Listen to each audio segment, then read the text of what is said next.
Inter की दलित छात्रा की रेप के बाद गला रेत कर हत्या। पीएम रिपोर्ट में हुई रेप की पुष्टि। गांव में घटना के दूसरे दिन भी भारी पुलिस फोर्स तैनात। सपा बसपा कांग्रेस व भाजपा के प्रतिनिधि पहुंचे पीड़िता के घर।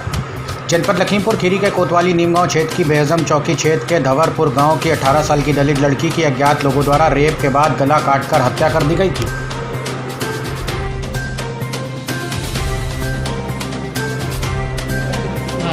बताएं ये जिले में बहुत ज़्यादा समय नहीं बीता है। एक घटना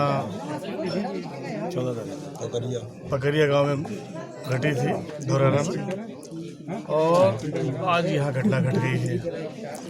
तो मुझे लगता है कि वाकई में अपराधियों के हौसले कैसे इतने बड़े हैं, इस बात को समझना पड़ेगा।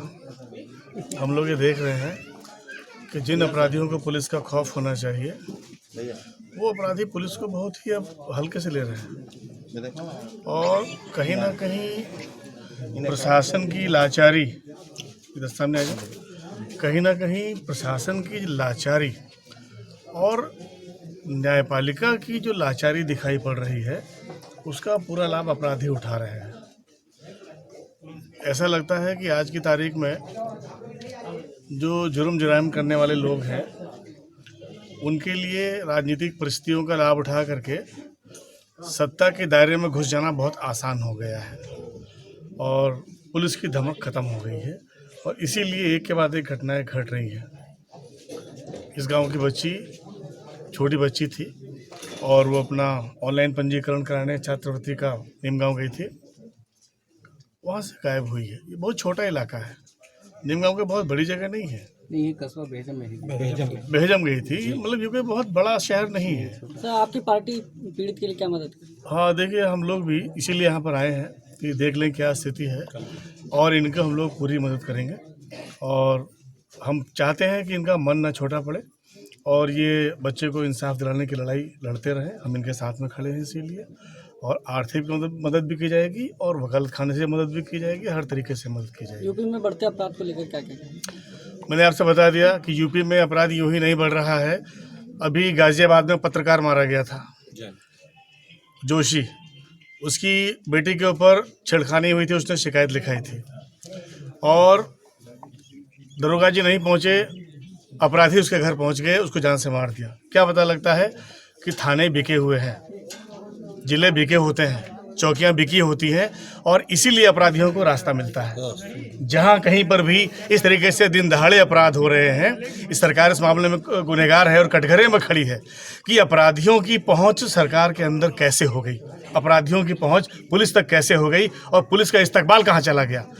पुलिस संविधान के लिए काम करती है, न्यायपालिका के लिए प्रतिबद्ध होती है और जनता का ख्याल करती है। पुलिस कुछ सरकारी नौकर नहीं है कि सरकार के लिए काम करे, लेकिन अब परिस्थितियाँ ऐसी बनाई जा रही हैं कि न्यायपालिका जैसे जैसे लाचार हो रही है, पुलिस का जो डर था न्यायपालिका का, वो ख़त्म हो गया है, और इसीलिए अपराधियों की पुलिस तक पहुंच आसान हो चुकी है। मुझे लगता है ये बहुत गंभीर बात है और इसको बहुत दूर तक सुना जाना चाहिए और देखा जाना चाहिए। आखिर थाने बिकते क्यों हैं? एक एक थाना 5-5 लाख 8-8 लाख रुपये महीने क्यों बिकता है? अगर थाने नहीं बिकेंगे तो न्याय मिलेगा लोगों को। ये बहुत महत्वपूर्ण है। चाचा, आपके घर कल घटना घटी है, क्या मामला है, कैसे क्या हुआ है, बताएं। वो परसों लड़की हमारी घर खाना बनाकर खाकर घर से निकली, और घर निकलने के बाद वो जा रही ऑनलाइन करवाने के लिए, तो है उदीफा के कानून बरेली। वो रास्ते में उसका घेराव हो गया। कुछ लड़के ने उसको पकड़कर रेप किया। रेप करने के बाद उसको लड़कों को साबित हुआ कि ये जानकारी बात हो जाएगी, ये लड़की मानेगी नहीं, घर जरूर कहेगी। तब उसको गला काटकर मार दिया तालाब में। अच्छा, घटना के बाद में पुलिस क्या कार्रवाई कर रही है? अभी तक 24 घंटे बीत गए हैं घटना के बाद, बताएंगे। कार्रवाई तो कर रही है, लेकिन कार्रवाई तब समझें कि उनको मुलजिमों को पकड़कर जल्दी से सज़ा दे, उसकी सीधे फांसी बोल दी जाए। अभी तक पुलिस ने क्या किसी को अरेस्ट किया है? अरे ऐसे करा तो है, अभी ऐसे वो पकड़ झड़ने के क्या होता है, तब बिल्कुल इसलिए मुलजिम आए सामने तब हम माने। अच्छा, पुलिस की कार्रवाई से संतुष्ट हैं आप या नहीं? नहीं, अभी हम नहीं हैं। तब बिल्कुल कहना वो पकड़ लें, क्लियर हो जाए, तब हम कहना हमें सुकून है। प्रधान जी, आपके गांव में कल एक घटना घटी है, उस पर क्या कहना है आपका? घटना जो घटी हो बहुत ही घृणित घटना है और जगह अगन्य अपराध है। और अगर ऐसे अपराध होते रहे और रुकावट न हुई तो आगे आने वाला समय और भी खराब हो रहा है। 24 घंटे हो गए हैं, पुलिस की क्या कार्रवाई रही है अब तक? पुलिस अभी तक कार्रवाई तो हमारी समझ में संतोषजनक कर रही है, क्योंकि 7-8 लोग गिरफ्त में हैं। पुलिस की पूछताछ उनसे चल रही है। पुलिस की कार्रवाई से संतुष्ट हैं आप? जी, संतुष्ट हैं फिलहाल हम। किस तरह का भरोसा दिलाया है और क्या डिमांड है आप लोग की? देखिए, ये चित कुमार यहाँ के गरीब एक व्यक्ति हैं, 2 बीघा ज़मीन के मालिक हैं। अपने बच्चों को कैसे पढ़वा रहे थे, इनकी बच्ची गल गई थी, सबको पता ही आपको है, लौट के नहीं आई। किसी व्यक्ति ने, लड़के ने उसको पकड़ा, रेप किया, गला काटा, चले गए। ये बहुत ही दुखद घटना है और सारा लखीमपुर का लोग, सारे हमारे कांग्रेस के जन सब बहुत दुख में पीड़ित हैं। प्रियंका गांधी जी ने हमें भेजा है और ये दलित परिवार है और मुझे कहना है कि पूरे प्रदेश में दलितों के खिलाफ एक अत्याचार साजिश के तहत हो रहा है। सारे मुलजिम छुटे हुए हैं, उनके ऊपर कोई अंकुश नहीं रह गया है। पूरे प्रदेश में जंगल राज हो गया है। अभी कल बलिया में मारे गए, लखीमपुर में 15 दिन में 3 घटनाएं हुई। एक सरदार मारा गया, अभी गोली से भून दिया गया। अभी ईसानगर में हम लोग गए थे, पकरिया गांव, वहाँ भी लड़की के साथ में रेप है, वो भी गरीब परिवार है, उसको हम लोगों ने पैसे दिलवाए। आज बड़ी दुखद घटना है। ऐसी घटना में जिम्मेदारी इसकी सीधी योगी सरकार की होती है। उनसे इस्तीफे की मांग करते हैं और 25 लाख रुपए इस गरीब परिवार को मिलना चाहिए। सर, एक अध्यक्ष जी, धवलपुर गांव में एक किशोरी के साथ जघन्य अपराध हुआ है, क्या कहना चाहेंगे आप? देखिए, हमारे समाज के साथ जो ये जघन्य अपराध लोग कर रहे हैं, इनके खिलाफ, हमारे खिलाफ, समाज के खिलाफ एक साजिश चल रही है। सर्वप्रथम पकरिया में हमारे समाज में ही दलित को जो है इसी तरीके से जघन्य अपराध में फंसा गया और आज फिर धवलपुर में जो है हमारे ही समाज को जो है निशाना बनाया गया। तो जो भी इनके पीछे हैं, हम उत्तर प्रदेश सरकार से जो है ये आग्रह करते हैं कि इन लोगों के खिलाफ जिस तरीके से विकास दुबे और अन्य अपराधियों के साथ जो सलूक किया गया है, इनके साथ भी तुरंत एनकाउंटर किया जाए इनका, रासुका के तहत, या तो फिर के इनके तरफ कार्रवाई हो।